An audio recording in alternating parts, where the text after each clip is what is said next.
So we're filming in Texas today, doing a little bit of training down here.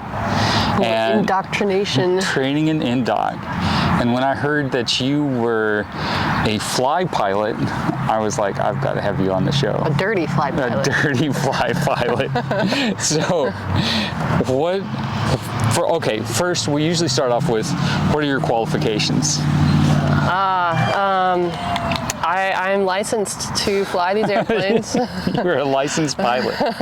Yeah, well, I've been flying for 14 years. I got my license as soon as I could, did, solo on the 16th birthday. Oh, that's awesome. All that. And then I was a flight instructor for 10 years. Yeah, you were telling me Absolutely way too long since Yeah. I've been doing that. So you said it was largely the schedule that attracted you to that for so long? Yeah, because I started, I had another life as a adventure traveler. Yeah. So I would go on these expeditions anywhere between 3 to 5 months long, and I would go down rivers or take a bike or hitchhiking or something, and I'd do that until I ran out of money, and then I'd come back and teach some more.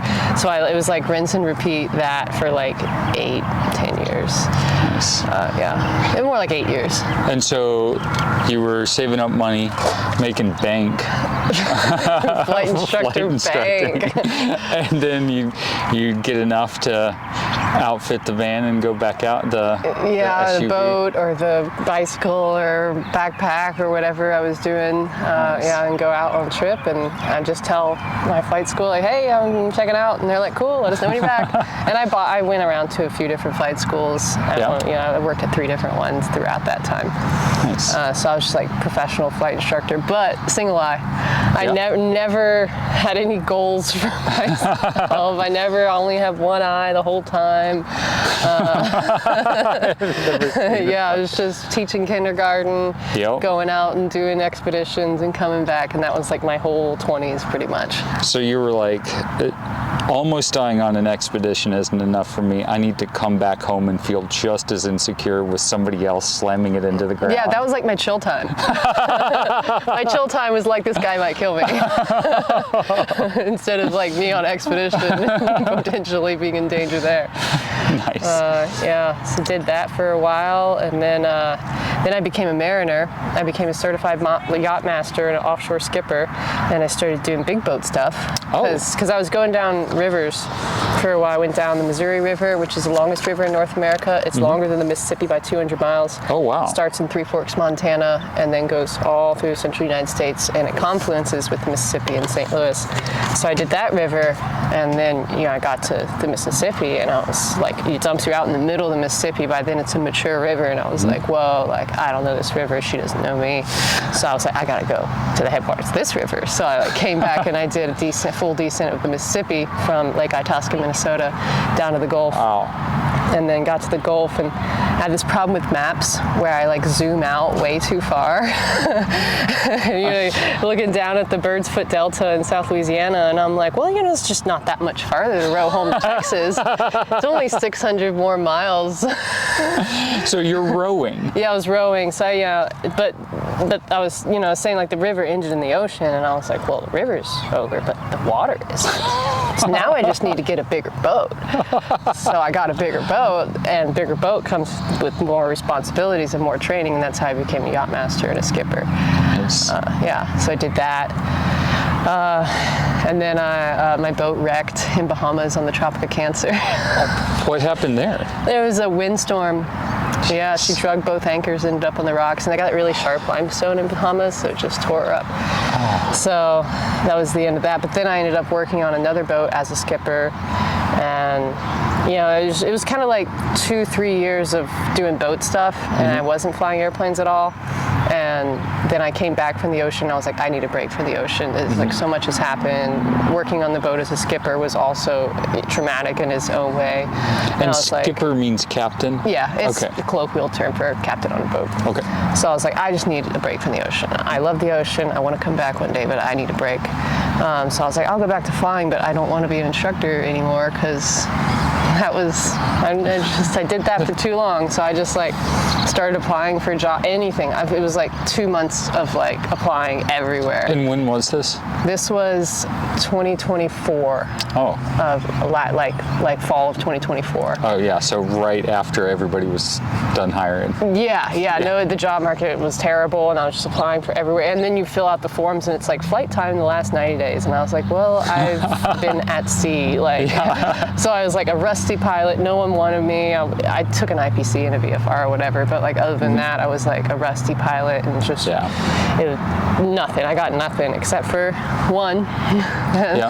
And there, I actually applied to be an instructor at this company, because I was like, all right, no one's hiring me, but you know, if I'm going to go back teaching King Air 90, I'm not going back in a Cessna. Like, I did a BFR in a Cessna, and I was like, just get me out of here. I can't do it anymore. So I was like, fine, I'll go back teaching if it's a King Air. Yeah. So I applied to be an instructor, and then I had a little interview, and after the interview, they were like, do you want to go to Mexico? Because you seem more like that.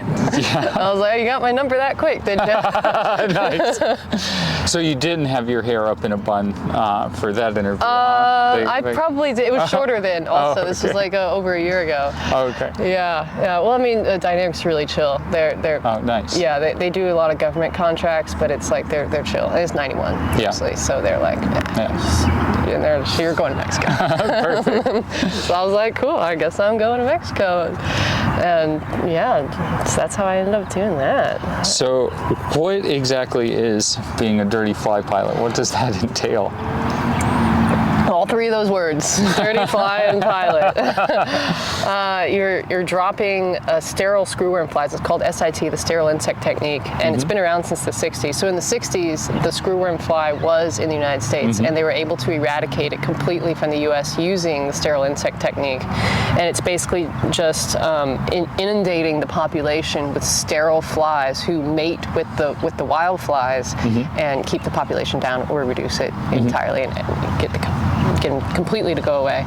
So they were successful in the 60s. They pushed the screwworm all the way down to Panama, and they kept them in Panama for 20 years because it's on that narrow strip of land. There's not much. So for 20 years, Dynamic Aviation has been dropping sterile screwworm flies in Panama and maintaining a biological barrier of the flies coming up from Colombia. And then for some reason, I think it was 3 years ago, the flies escaped the barrier. No one really knows why. There's lots of theories. Maybe the cartel was smuggling cattle that were infected. Maybe a lot of people were coming through the Darien Gap. Maybe COVID was a factor. No one really knows why, but they escaped, and they started moving through Costa Rica and into Nicaragua, and they just started advancing north. So we brought the planes further north, started dispersing further north, and it just got further and further north. And then eventually they were Guatemala, South Mexico, and then that's when I came on and started flying. And so the land funnels open into a very so it gets harder large, to contain them. Right. Yeah. So it went from a relatively small but long-term operation to a massive amount of airspace that you're covering with these flies. The dispersals became more frequent. They became longer. There's only one facility in the whole world that produces the pupae, the sterile pupae, and that's in Panama. So they were trying to produce more pupae. We're trying to make planes go on longer and further routes, and it just became like this operation, and it happened so fast. The flies moved so fast that it was hard for the dispersal to keep up with that. Where are we going to disperse? They would just get reports from a farmer and said, hey, I found screwworm on my cattle, and it's like, oh man, that's 100 miles north of where we thought we were. Let's go run a dispersal over that farm. Jeez. And just trying to stop them. But like you said, once the land gets bigger, it just becomes harder to contain them. So once the flies got even further north, past Veracruz, the USDA started getting really nervous that the flies were going to enter Texas, and they started pumping a lot of money into the program to try to keep the flies from entering the U.S. And there's a trade restriction on cattle coming from Mexico right now.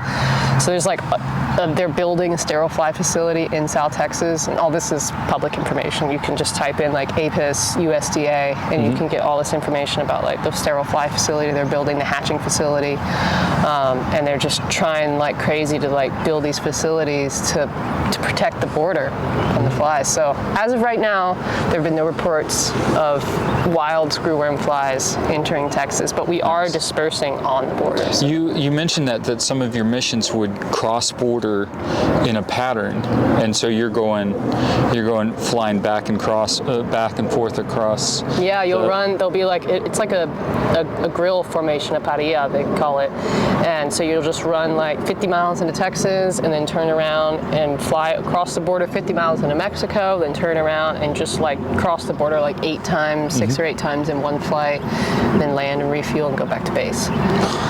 So what are the mechanics of this? You had to correct somebody that you're not actually dropping them with parachutes. yeah, I was telling you about Acapulco approach was really chatty one day, and he was like, I got a question. I'm like, yeah, go ahead. He's like, hey, the flies have little parachutes, you know? He even asked me if they got hypoxia. Dude, I was like, well, I'm not getting hypoxia. I think they'll be okay. But they're like passing out. Yeah, when I'm ready to disperse, I'm just like, stand up, clip in, go, go, go. You've got the lights going off and the bay cleared to jump. Jumpers away. So you're putting them in a machine that's forcing them out the door. It's actually it's interesting. They're cooled, they're refrigerated when they're loaded on the plane, so they're asleep. So there's like a cooling machine, and then there's 2 big boxes, takes up the whole back of the plane, and it's attached to like an auger screw. And then the guy who works the machine can set different, he can make the screws roll faster or slower depending on how long the dispersal is. And then they fall out through a chute that has a Venturi system inside of it, so it just kind of like pulls them out. Sucks them out, yeah. Yeah. And they just come chucking out. I mean, I guess they're fine. I guess sometimes it'll be like bad weather, and bumped around, and I'm like, I guess they're making it down there. I don't know. So was this all VFR, or were you like on an IFR grid pattern? And it was kind of whatever the weather was that day. They really didn't like it when we dispersed in IMC because you're not following like a Victor Airway. So, and a lot of places in Mexico don't have radar. So it's a non-radar environment. You're self-reporting, and they're like, "Wait, where are you?" Yeah, and it's not like your time to next fix, and Yeah, like, I'm on this Victor Airway. I'm going to this fix. It's easy. But you're like, no, I'm doing this parrilla. I'm going back and forth, and they're like, well, when are you turning? How far? How long until you turn? What? And they're like they don't have the radar. They can't even see you. Wow. So, tried to avoid dispersing in IMC. Sometimes you kind of go around stuff if you can, like especially we were in storm season down in the tropics. So sometimes there'd just be like a huge towering cumulus storm like right in the middle of your line. Oh, wow. And you're like, I'm gonna have to go around that. I'm not in there. Yeah. So how many flies would you take? Like those are rated for what, 9 passengers? So I think we're over the passenger limit. It's about 2 million flies. 2 million flies. Yeah, And, depending on the grill. Some of them are shorter, some of them are longer. What does 2 million flies look like? Actually, I have a video I'm gonna airdrop you. Oh, perfect. I'll put this on. Yeah. I had to dump a lot of fly. It was an unusual situation. We're normally not dumping them like out on the ramp, but there was a problem with the plane and stuff. But there's this just like pile of flies under my plane, and I was like playing, and I was like, wow, this is like, so cool. And there's just a weird sensation, like crawling all over you, and they're still kind of asleep, so they're not flying yet. And they're just like, So I mean, they're a little bit bigger than a housefly. They're pretty meaty. They've got 3 black stripes on their back. They're blue, like iridescent blue with 3 black stripes. And pretty beefy little fly. And then I showed you my fly tattoo. Yeah. So the camera. We'll get my that. Screw-in pilot for life. So, like, are we talking like a suitcase full of flies? Like, are you max like, gross takeoff? Yeah, because the boxes weigh a lot. The flies themselves don't weigh. We're dropping about 50 pounds of flies, but the boxes weigh a lot, and Really? the cooling machine weighs a lot. So and, all the equipment that's required to drop 50 and we're pounds. also max endurance mission, so we're full fuel. Yep. I mean, we're landing with min fuel every time. So you're doing the calculations, and you're like, okay, cool. I only have an hour. That's exactly right. Yeah. So this is like a 6-hour mission? They'll end up being like 5 hours. 5 hours? Yeah, because I mean, we were dispersing at 8,500. Gotcha. Later on, they lowered it to 6.5. But so we're saving a little bit of fuel up there at 8.5. So you can usually get about a 5-hour flight in before you have to land. And we usually refuel away from base and then fly home. Sometimes the dispersal, the grill would be like 2 hours away, and then you only have like 3 hours to disperse. So then you're like chucking them out. Yeah, then you're turning the augers on a little bit faster. Sometimes the dispersal is like 60 miles away, and you're like, cool, I can start dispersing like right away. So you mentioned the machinery, and it's not exactly a tidy process of getting the flies out. Not everybody makes it. It's more of a Normandy situation where you're counting on numbers. Yeah, I mean, you do what you can. You do get escapees. Yeah. It just happened. These 2 million flies, like some of them are bound to escape, and they always like to come up to the front of the cockpit, like when you're taxiing around. And once you're in cruise, I don't know, they just kind of like go back. Yeah. But they're very entertaining because I'll just be cruising along and they'll be sitting on the dash. And, they're doing their little fly thing, and I've never flown this fast before. And I'll just be like watching it. I'll be like playing with my little fly. I thought they were kind of cute. So the machinery, does that get particularly pasty from gross? Yes. Yeah, because the flies will die. Yeah. Some of them will die, and then they stink to high heaven when they die. Like especially when it's hot, and they die, and then they're just like roasting in the plane, and it's just. And then you're in there. And you're in, it just smells. And they vacuum flies at the end of the flight, and that vacuum machine. One of my before descent checklist is to like pack as much of my bag as possible, because when I land, I want to be out of the plane before the vacuum, because if you're in there when the vacuum's in there, it is so disgusting. I was like, do not bring that vacuum on until I'm emergency vacuuming. You're like popping the plugs over wing exit. Well, no, these planes are old Army planes, so they do have over wing exits, like a big door that comes out the side. So I would just chuck out over there. I'm like, I'm not dealing with the stuff going on back there. So, what does that go on year round, or you're there for 6 months? What's every day? Every day. Every day, every single day of the year. Okay. We don't miss a mission. I mean, it is, the client is like every single day we have to drop these flies. Now, if there's weather, a huge storm coming in, we do what we can. Sometimes we have to cancel but that's like to cancel all the missions for the day for weather is pretty rare. Usually we might have to amend the mission. Okay, we're gonna go drop over here instead or something like. I mean, we had a hurricane in the Pacific once when we were down in South Mexico, and they're like, well, can you drop on the Gulf side? And we're like, I guess we can. Like, it is like critical to the mission that we are dropping these flies like every single day. Wow. The holidays, doesn't matter.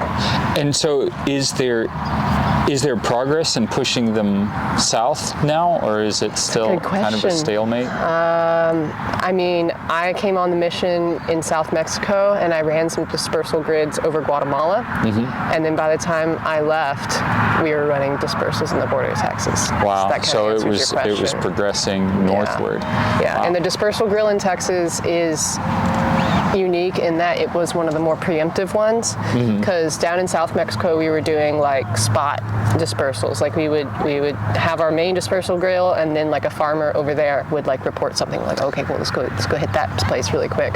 But the one in Texas, we were like, let's try to get ahead of them and make like a barrier in front of them. That makes sense. Which means we gave some miles to the flies, because instead of staying where they are, we went ahead of them and we gave them that territory. Yeah. But hopefully that barrier barrier is solid by the time they get there, they can't come into Texas. So kind of like a burn line for forest fires, where That's a great way to put it. You're going ahead. Instead of trying to fight it right on the flame front, you're going ahead and you're burning a whole patch and saying, okay, the fire's going to come up to here and then it's going to run out of fuel. Exactly. That's exactly what's happening.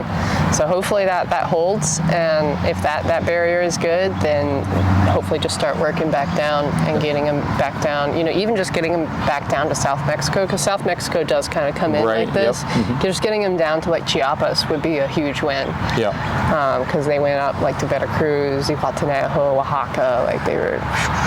Yeah, and that reduces the cost of the missions substantially once you get them to a narrower geographical area. Yeah, and more efficient too. You can drop more. Maybe you only have to do 3 drops instead of 6, and in those 3 drops, you're dropping more.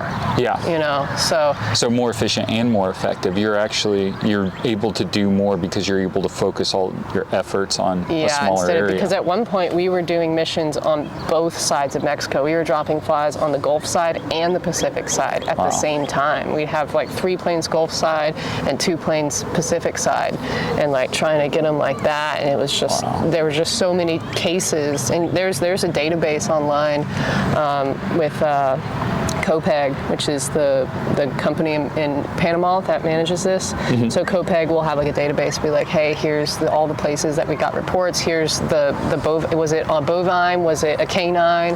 How old was the animal? And it'll give you like all this data of where these cases are. And like there's a place where you can go and report, like, hey, I'm a farmer, my cow had screwworm, and you go and report it. There's ways you can combat them, like ground level, like administering medicine to the animal, but I mean, a farmer with 300 head of cattle, like how are you gonna, and then wild animals. Yeah. And that was one of the big concerns with Texas, because Texas has such a large feral hog population. Really? Yeah, the feral hogs all over Texas. There's no hunting season for them, you can shoot them anytime. Oh, nice. And for helicopters, at least where I'm from. Okay. I haven't done that, but I have some buddies who. But like if the screwworm gets into a herd of feral hogs, I mean, those hogs can make tracks. Oh, wow. And then they're just gonna be gone into the brush. How are you going to manage that, Wow. So any mammal, the fly will infest any mammal that has a wound. So like if a cow brushes up on barbed wire, gets it cut, the fly will lay their larva in that wound, and then the larva will hatch and eat the animal alive. It's horrible. You were talking about this the other day. It's the screwworm is a uniquely vicious predator or parasite, because it's attacking healthy animals and healthy flesh, and it's just churning through meat. Yeah, not like most flies are going after dead meat, and one of the also a big concern is during spring season when all the cows are having their babies, a lot of the screwworm will go after the fresh navel of the calf that just got born. Oh, jeez. So actually it's really common for newborns or like deer, any newly born animal, for the screwworm to go after where the umbilical cord went. Wow. Yeah. And so then you very quickly erase a whole generation of mammal. Yeah. Yeah. No, it's I mean, and I've like considered, because the flies are endemic to Central and South America, right? Mm-hmm. And that means that all over South America, people are living side by side with these flies, I mean, right. Like cattle is a huge deal in South America. So it makes me wonder, like, well, they're kind of doing fine, so they must have like ways to counteract it, other than just like eradicating them completely. Because I mean, you can eradicate them down to Panama, but how are you going to eradicate them through Colombia and Brazil? You can't. And do you want to eradicate a species completely from the planet? And there's been like, that's kind of like a theological discussion, can we eradicate this completely and the ecosystem's okay? And some people say yes, because they were eradicated down to Panama and everyone was fine. So there's that. I've had way too much time in my dispersals to think about this. Like, what am I doing? It's interesting. Yeah, it seems like, on the face of it, it seems like such an obviously terrible thing that eradication seems like an obvious goal.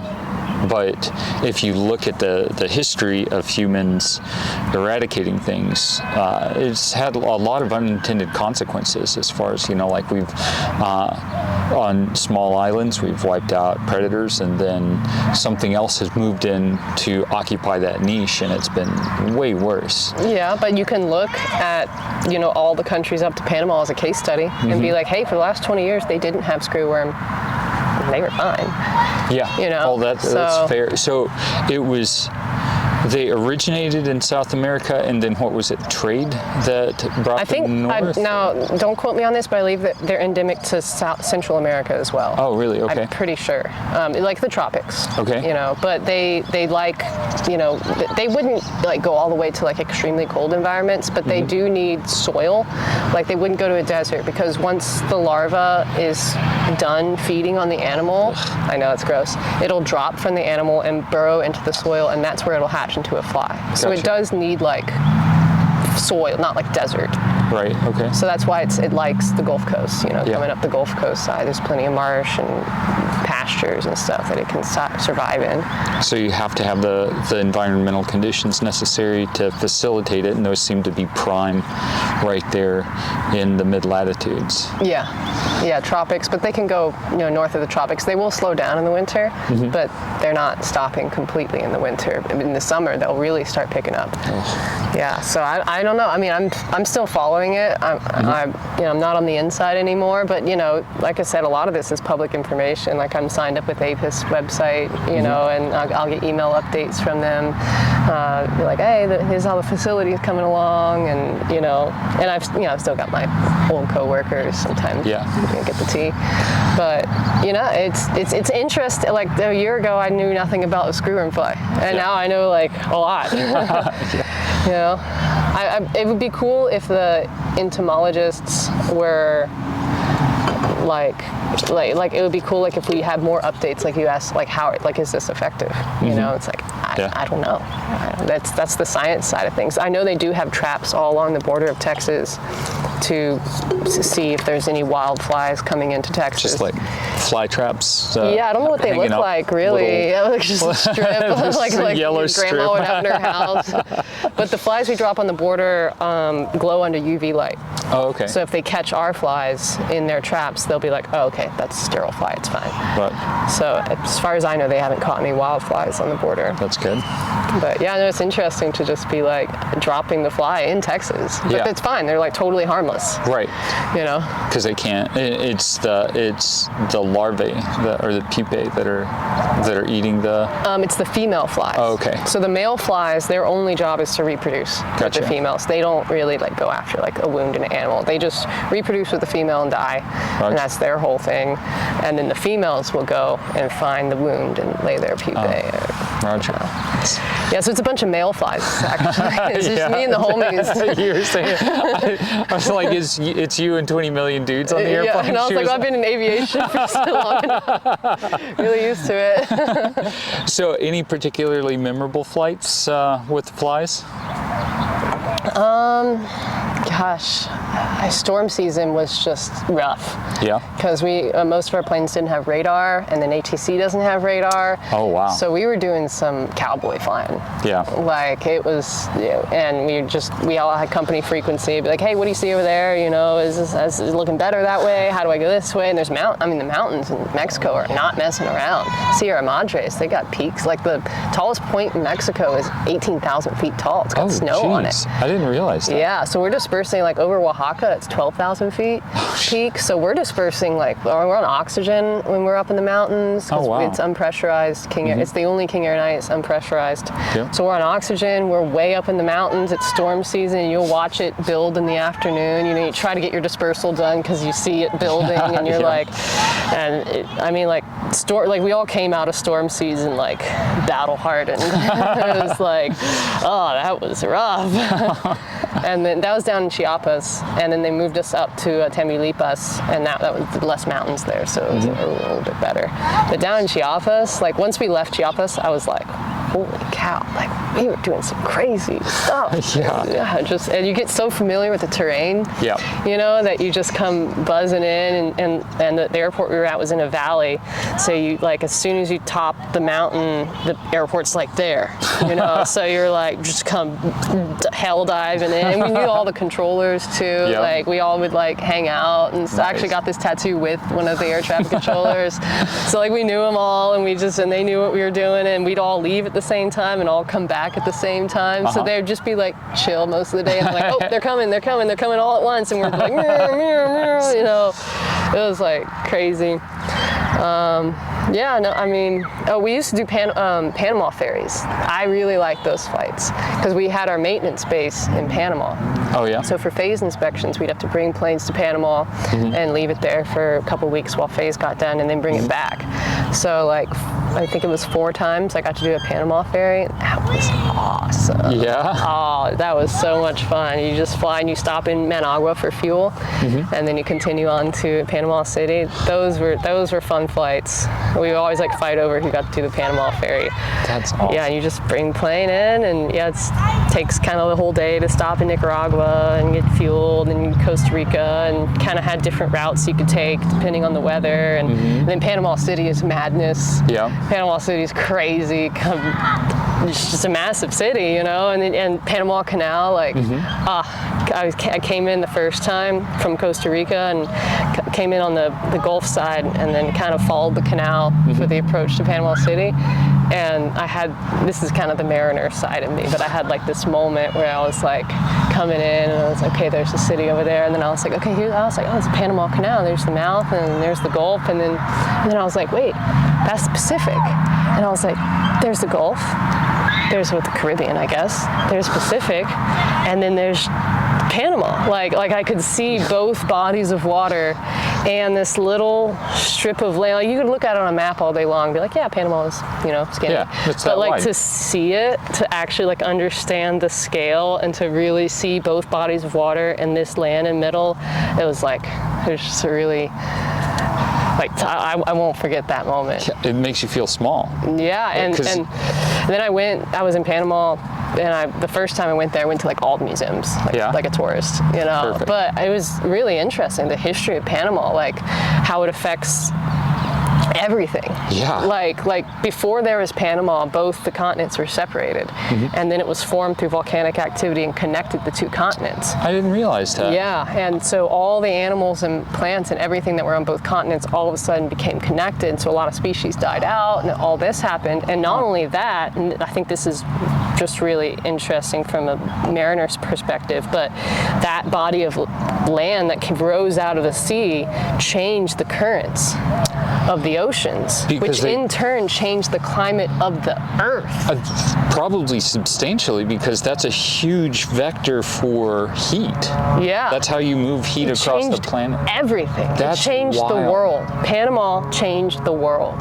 So when They give me goosebumps. Like that piece of land like has a lot of energy. That's awesome. Yeah. So how long were you down there for the phase inspections? Usually like 2 weeks. So you're just hanging out in Panama for 2 weeks. Dude. Oh yeah, I went and rented a kayak, and I paddled around the mouth of the canal. I went up the Rio Changres, the river that feeds the Panama Canal, into the Pantano and the swamp, and it was great. Yeah, you're just like, hey man, can you fly this plane to Panama? We'll tell you when it's ready. And I was like, cool, man. Yeah, I was like, get an Airbnb in Casca Viejo, which is just like the old part of town. Yeah. Just like hanging out. It was awesome. But we stopped doing Panama ferries. We set up a new mechanic base in Texas because it was closer To the missions. Yeah, and then no one wanted to do ferries anymore. Like, oh, it's South Texas. I'd rather just stay here and do the mission. So How many hours did you fly in that year that you were working there? About 1,000 hours. Wow, just getting after it. Yeah, I mean, you're making fat time. Like, especially when our routes were pretty far away. Like, there were some days I was logging like 8.5. Jeez. It was long days. Wow. Those were long, and that's just flight time. You know, like duty day, you're looking at like 12, 15-hour duty day. Back to back to back to back to back. Yeah, they've got their duty regulations, and we were barely within them. Yeah. You know, it was like, wow, we are right at that. So you were flying under Mexican flight rules? Or? Yeah, ICAO. ICAO rules. Yeah. Okay. Yeah. And so those are founded on the CAA and then FAA rules, right? Yeah, and there are some like Mexico-specific regulations, especially with the licensing of the planes, which is a whole nother ball of cheese to like. You can just fly your plane to Mexico, that's fine, but to fly your plane to Mexico and do Mosca dispersal, you had to have all these authorizations from all these different Mexican agencies, and we had like a binder that was just authorizations. Wow. So you like get to an airport and you're like, I just need to get some fuel and I'm gonna return to base, and it's like, oh, nope, we got all your documents, all your permits, and and take the militaries come out, take pictures of the plane and everything, and get the dog on the drug dog on the plane. I mean, it was like, it was kind of, after a while, it was like, come on, we're doing the same thing every day. Like, how many pictures of this plane do you have? Hey, I get paid by the hour, so take your time. Hey, fair enough. Andalante, senor. Yeah. So, what are some of the biggest lessons you learned doing that? I mean, that's quite a unique experience. I feel like I really transcended as a pilot because I was just a flight instructor. I mean, I was a high time flight instructor, but I was just a flight instructor turned mariner. Like I was nobody. As far from like an aviation perspective, that's how I felt anyway. And then I had 19 hours in a multi when they hired me. I was like, are you sure this isn't a DEI hire? But the other guys are they were like, yeah, man, I only had 15. I was like, okay, I feel a little bit better. But like, and it's single pilot. You got a guy in the back who's working the machine, but he doesn't have a headset and he only speaks Spanish, so you have to like, Perfect. you have to like yell at him in Spanish. He's like, so you're basically alone. Yep. And you're making all your decisions. You're in a foreign country. You don't have radar. You're in the mountains. You're on a cannula, flying twin turboprop. I mean, it was just that, like, making those decisions as a single pilot and following all that in a foreign country. That, like, I had a moment when I was doing a ferry to Panama, completely empty plane, no one, not even a disperser, just me. And I'm like over Costa Rica, and I'm just like looking down, and I'm like, am I like qualified to do this? Like, I'm just like in a King Air 90 single pilot on cannula, just up. They're just letting me do this. Like, this is awesome. Like, I guess I'm a real pilot. Like, dude, that's one of the things that I don't think I've had imposter syndrome per se, but that idea of, oh yeah, somebody just gave me a multi-million-dollar airplane and sent me alone out for 8 hours. I'm crossing like 8 borders. That's so sick. Like, yeah, for sure. Yeah, my confidence, like, and also this was something I said in the interview. I was like, look, I realize I'm a rusty pilot. I haven't flown in like almost 3 years. I was like, but I got my yacht master's rating. I became an offshore skipper. I skippered a boat full of a crew of 11 people in the North Sea. Oh, wow. I was like, yeah, I haven't been flying, but returning to aviation after doing all this stuff on the ocean, like, I transcended as a captain at sea. And then when I got back in the airplane, I realized, I was like, oh, I have a captain's mentality now that I didn't have before, where I was dealing with emergency situations at sea. I mean, stuff happened, and there was 11 other people looking at me like, are you going to save us? Like, that situation is like, wow, now I know how to think like a captain. I know how to organize a crew. I know, I'm looking at, and when I was in my boat alone, I'm my own weather router, so that changed me. And then doing the Mosca dispersal, like, was my transition from being a captain at sea to being a captain in the plane. And it really felt like that. Yeah.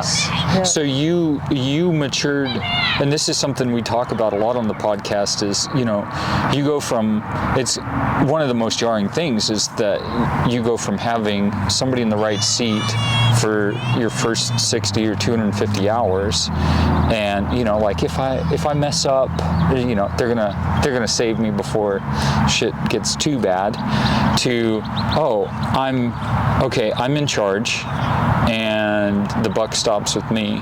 And that's kind of that's one of the most jarring transitions, is like, okay, like this isn't pretend anymore. Like if something happens, it's on me and I have to make those decisions. And it sounds like with you made that transition not in the sky but in the water, and then brought those skills as a leader and decision maker. Yeah, and really the only air. way to do that is to put yourself in those situations. Like, you don't know how you're going to react in an emergency situation until you're in it. Yep. You can train everything and you could be great in the sim and great in training, but until you're actually in that situation, you don't know how you're going to react. And I've been in enough of those situations that now I do know how I'll react, and I know myself. But you have to go there to find it out.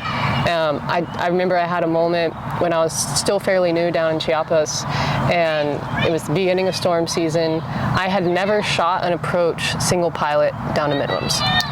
And it was my first time doing that, and I'm in IMC and getting bumped. It's dark, you know. It's like one of those moments. I know there's terrain everywhere because I'm familiar with the terrain. I was like, I know there's a mountain over there. It's dark. There's rain, and there's getting bumped. I look back there, my disperser, like his eyes are huge, and I'm like, we're gonna be fine, you know. And I had this moment where I was like, wow, I am the only person who can get this plane on the ground right now. And in that moment, all the training I've ever done in my whole life was justified.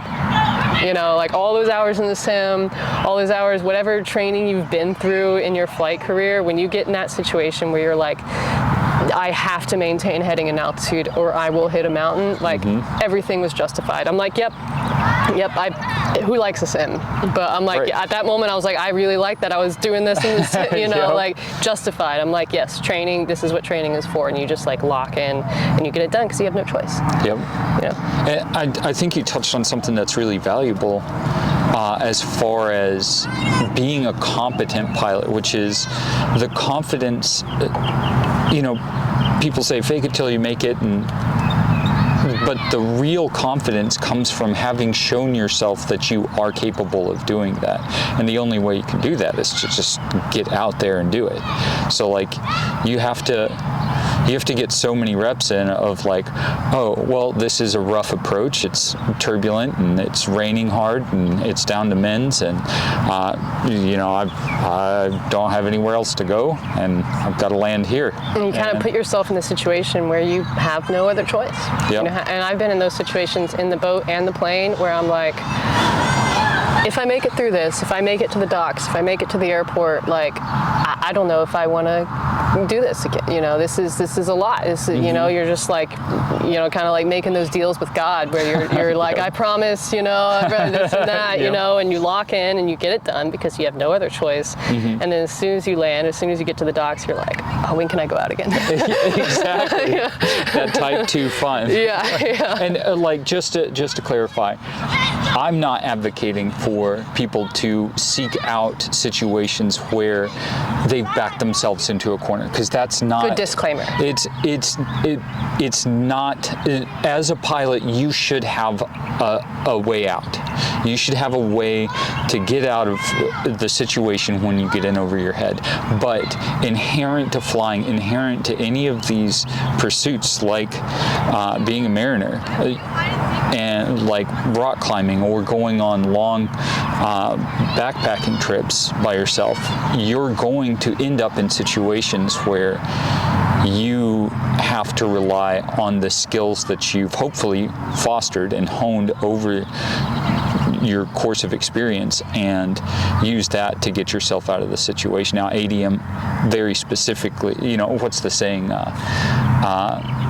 Good pilots don't put themselves into situations where they have to be good pilots A or something? superior pilot uses superior judgment to avoid situations where he has to use superior skill. Yeah, exactly. So like that being said. That's good. I'm glad you had that disclaimer, because you don't want folks going out and be like, well, I need to push myself. It's like you do your stuff, and inevitably you will encounter those situations, and that's when you go, okay, I gotta lock in and trust your training. Like they always say that, and you're like, okay, yeah, whatever, trust. But it really is, when you're in those situations, you do trust your training, and you'll surprise I surprised myself how much that training came out, and I was like, oh yeah, I'm going to be on my heading in altitude, because this is for real life. Yeah. Now, we're not in the sim anymore, and it like really, it's not just flying airplanes. Like, it really helps you grow as a person. Absolutely. I think.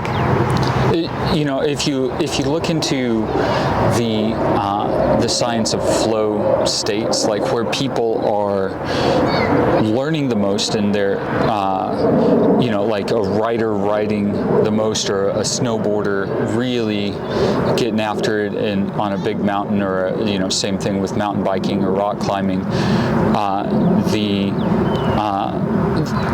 It's inherently subjective, but the number that's optimal for that is 104% of your capabilities. So you're just beyond what you're comfortable with, but you're not way out there.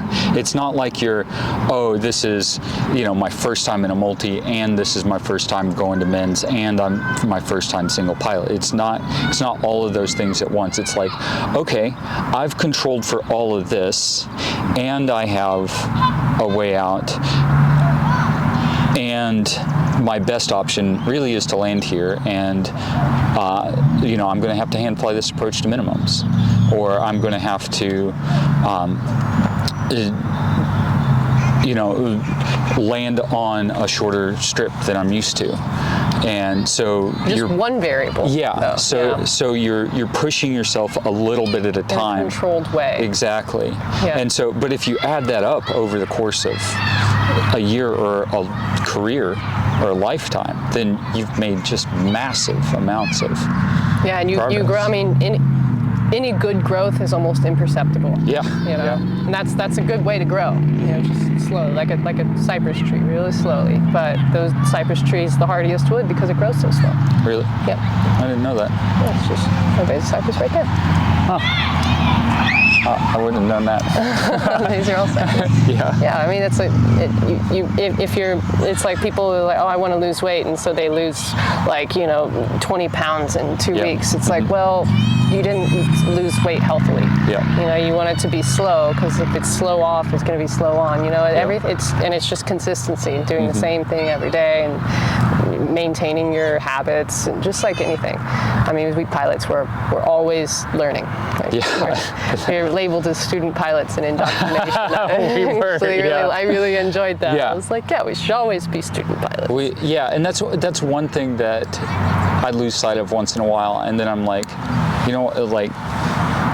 I'll be around I'll get to, strut in my stuff, and yeah, exactly. And then I'll get around somebody else, and it's like, oh, this person has 4 times the hours or 10 times the hours that I have, and it's like, I've barely started my aviation. It's all perspective, but I mean, I learn a lot from my students. Yeah. And I started doing IOE checkouts near the last half of when I was at Dynamic, and I learned a lot from those people, because they were fresh from training. It's like, oh, cool. What do they tell you? Okay. Oh, yeah, that's right. Oh, I didn't remember that. It's a good point. I learn a lot. I learn almost like more while I'm teaching than when I'm being taught. It's the teacher in me.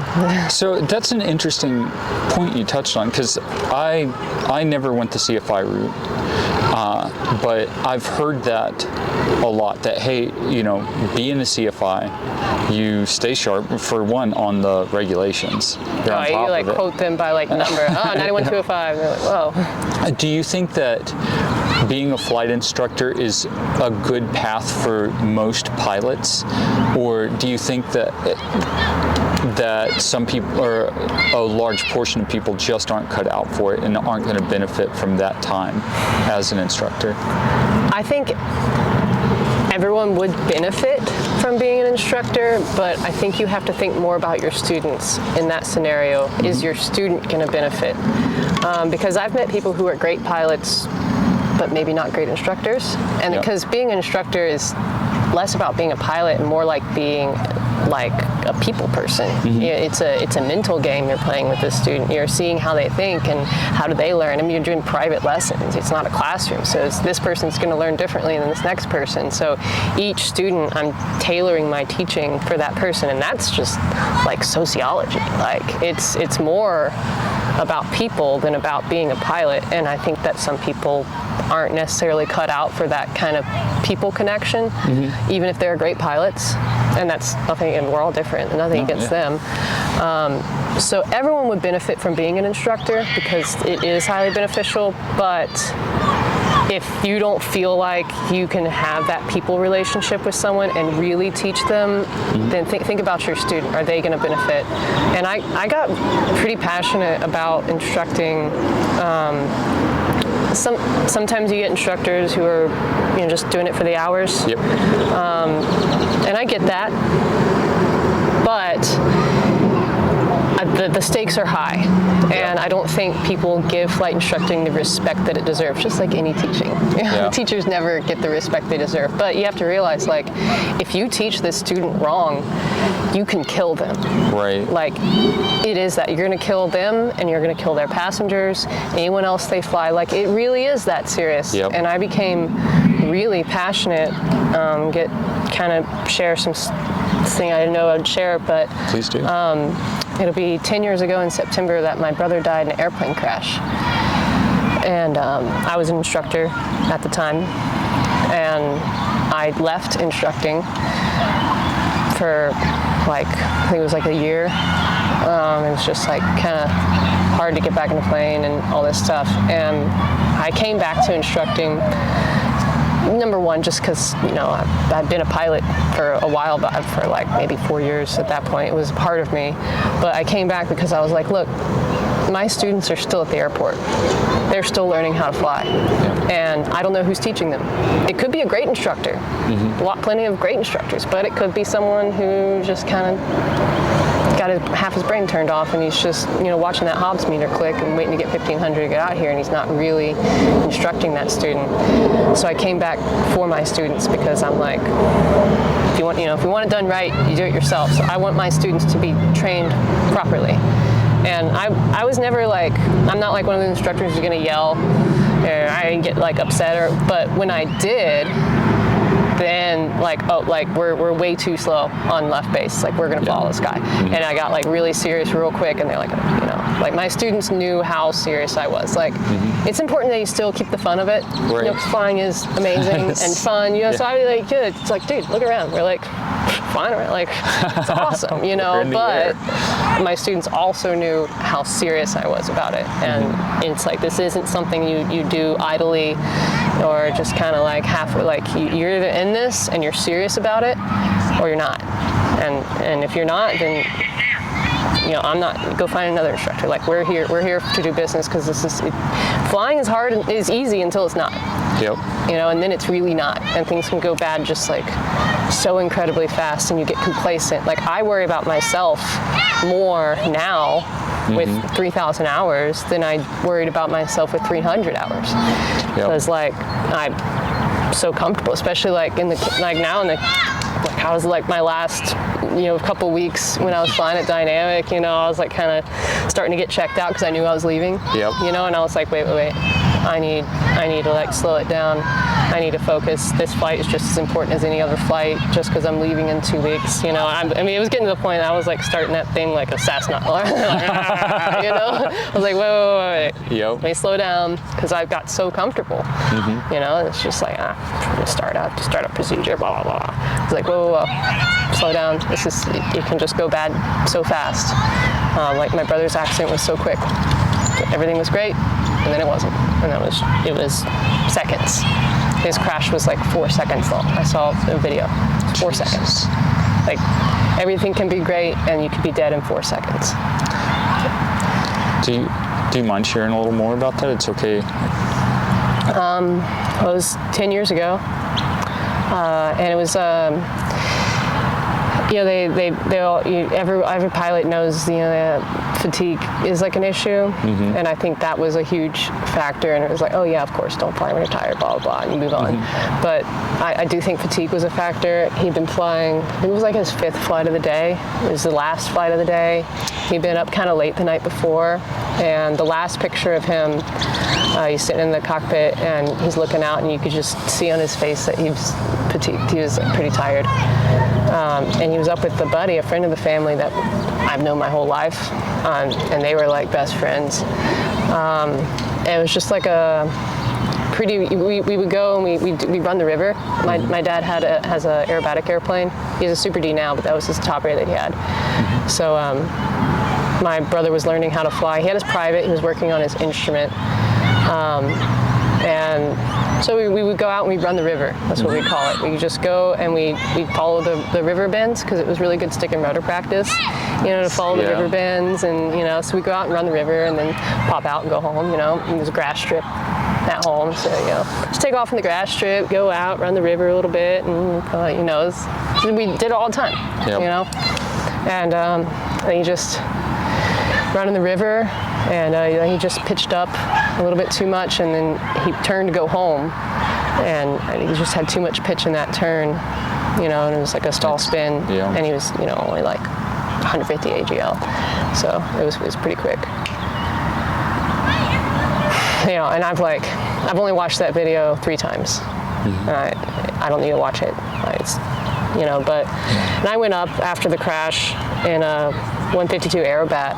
I went up to like 6,000 feet and I tried to replicate it, trying to like figure out what happened. Was it too much pitch? Was it too much rudder? Too much aileron? Like what was power? But I think at the end of the day, like, number one, it doesn't matter. It's not going to change anything. And number 2, you weren't in that cockpit. Maybe it wasn't fatigue. Maybe you hit a bird, or maybe like, who knows? It doesn't matter. It doesn't change anything. But I think everyone thinks it's going to happen to someone else. And it's like people, I think, lose sight of how serious aviation is. And I hear stories about Alaska, how many people fly in Alaska, it's kind of like driving your car, but don't ever lose sight of how serious of an activity this is. The moment you take off, there's got to be something in you that's like pilot brain. And you could be like, I'm a pretty goofy person, on the ground, and I've got weird hobbies or whatever. But like when I'm in the cockpit, it's like pilot brain. It's different because I know how serious it is, and we all know it, but I know it. I feel how serious it is. So did that ability to switch off or switch into pilot brain come naturally, or is that something that was a result of the accident, or was that something that you specifically cultured in yourself? I'm gonna say it's all 3. It's something I've been doing so long, and definitely when I came back to flying after the accident, I was changed as a pilot. My hardest flight I've ever done was my first flight getting in a plane after the accident, and I went up with a buddy of mine, actually one of my dad's friends. He's a United pilot, he's retired now, and we went up in some kind of Piper, and I don't actually remember much. I say it's the hardest flight I've ever done, but I don't actually remember much about it. I just remember I was like, I gotta get back in a plane, and my buddy said, he was like, you were so locked in. Like, I don't really remember. I remember I did the flight, but I don't really remember like how I was acting. He was like, you were like cold steel, just like dialed in. And I was like, all the emotions and everything, and it just like made me super focused. And so it's something that happened to me naturally from having that experience with my brother, and then something that I cultivated by returning to aviation and locking in with my students and passing that on, and then something that's just came with time, just doing it for 14 years. So is there Are there techniques that you could recommend to somebody who sees themselves slipping or becoming a little complacent in their flying to lock in like that and take it more seriously, because like especially in Alaska, when you've done 50 landings in the last 7 days, and you've started the airplane, and you're using the checklist, and like you're going through the motions. To step back and to be like, okay, I have to take this 12-minute flight just as serious as I took my first cross country. Do you have techniques that might be a more universal step for that? I wish I had a silver bullet answer, because that is a great question. And like I said, I find myself doing the same thing, getting complacent. I think, and it might sound cliche, but it's slowing it down. Yeah. Slowing it down, and just, I wish there was like, oh, you just do this one thing and you will be fine. But it's never like that. We're all different. We all fly differently, and you have to like know who you are as a person and who you are as a pilot to find something that works for you. But that's I got to force myself to do it. Yeah. Because you get your flows, especially with flows. Yeah. So you flow. Yeah. And it only takes one mistake. Yeah. And I've caught myself on a mistake, even if it's just a silly thing like taxi light. You're like, well, that's a reminder to me, like, oh, I forgot the taxi light. Not a big deal. Who cares? But that means I wasn't doing my checklist, and I missed something on my flow, and I've got 1,000 hours in this plane. Yep. You just gotta kind of assume that something will happen. Yeah. And you read accident reports. There's this really good book that I have called Mayday, and it's like all the accidents from like, I don't know, like the 40s or something. Oh, wow. And not all of them, but like all the really important accidents that happened, and what regulation was born from that accident. Yeah. And when you read accident reports, you start to notice like a pattern. And like very rarely does like something happen and it's over. I mean, it does obviously happen, but it's like, oh, then the crew was late, and then this happened, and then one little, this instrument was broken, it starts building up, and then it's an accident. But I like to think about every flight that I do, like if this was the beginning of an accident report, how would it read? Pilot forgot taxi light. Not a big deal, but like, what did you go up, you go fly, and something happens. Well, you're gonna have to make an accident report. Yep. Starting at the very beginning of that flight when you woke up. What time did you get to the airport? Was there anything that weird that happened on the pre-flight? Did you check this? Did you forget to check this? Everything you do, even if it's a totally good flight, nothing happens.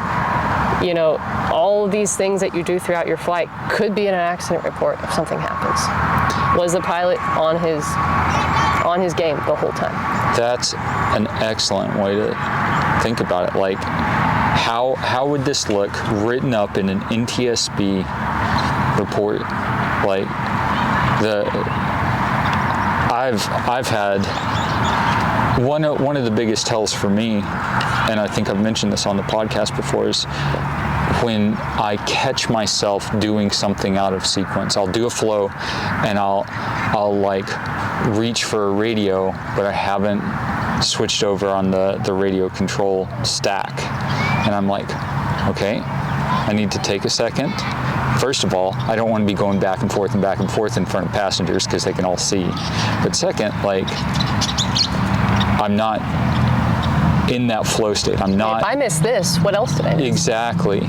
Yeah, that's exactly it. You like realize that, hey, something happened that I'm getting nervous, I'm getting tired, I'm getting frustrated. Something's going on, and I need to take a step back, and I need to be better right now. So that realizing, hey, I made a small mistake here. How many of those, it's stopping it before it becomes a whole day's worth of little mistakes that like the three-strike rule. I love that. Yeah. Love three-strike rule. Yeah, and we were talking about that in training this week. It's like anything can be a strike.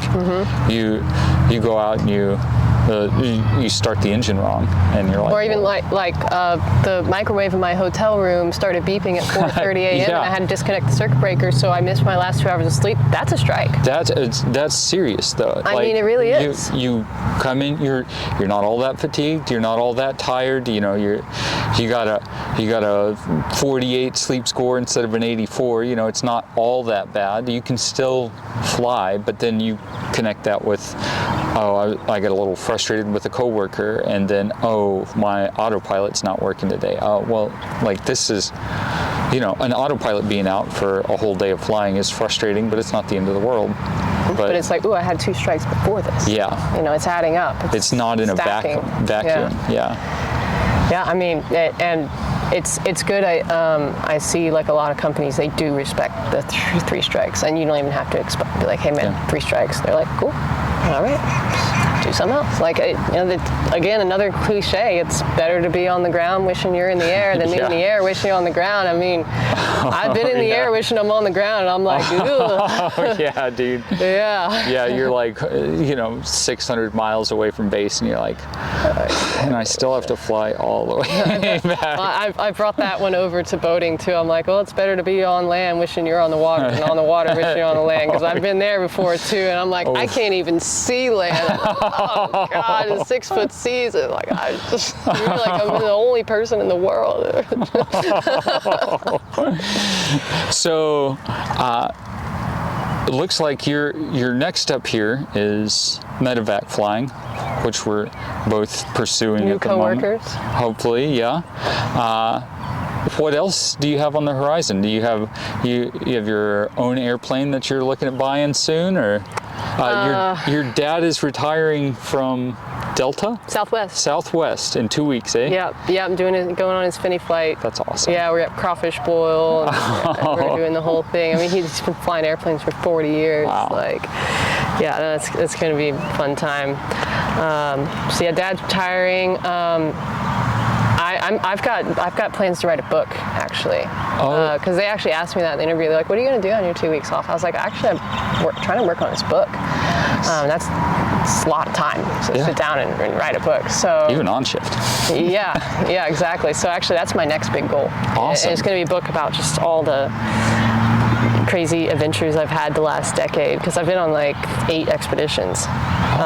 And I already started writing it. Actually, I've got the first chapter, and the book opens chapter 1 in the Amazon, and it describes the trip that me and my brother had in the Amazon, because my brother he was in South America for 6 years, just hitchhiking and traveling around. Ended up in the Amazon for 2 years, fluent Portuguese, Spanish. It's gonna be hard to write about my brother and make it like, how do you describe this guy, you know? Yeah. But he was writing about, he and I did a trip in the Amazon up to Ceja de Aracá, which is like near Venezuela, up in some tributaries on the Rio Negro, way up in northern Amazonas, like jungle, deep jungle. So he and I did that trip, and he was halfway through writing about it when he died.